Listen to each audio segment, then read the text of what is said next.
السلام علیکم، آپ دیکھ رہے ہیں کے نیوز چینل انٹرنیشنل۔ یوٹیوب پر ہمارا چینل سبسکرائب کیجیے اور رہیں دنیا بھر کی خبروں سے باخبر۔ رخ کریں گے گجرات کا، جہاں سے رپورٹ کر رہے ہیں ہمارے نمائندہ خصوصی عرفان خان۔ پولیس تھانہ لاری اڈا کے منشیات فروشوں اور شیشہ سینٹروں کے خلاف کارروائیاں جاری۔ 1 کلو گرام سے زائد چرس برآمد، شیشہ نوشی کا سامان اور دیگر اشیاء بھی برآمد کر لی گئیں۔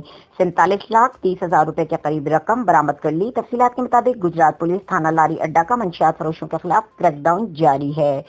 ڈی پی او گجرات عمر سلامت کی ہدایت پر D S P city Parvez Iqbal Gondal کے زیر نگرانی ایس ایچ او تھانہ لاری اڈا بشارت حسین نے اپنی ٹیم کے ہمراہ کارروائی کی۔ محلہ چاہ ترنگ سے منشیات فروش عظمی بی بی زوجہ محمد اسحاق سکنا غازی کھوکر کو منشیات فروخت کرتے ہوئے رنگے ہاتھوں گرفتار کر لیا۔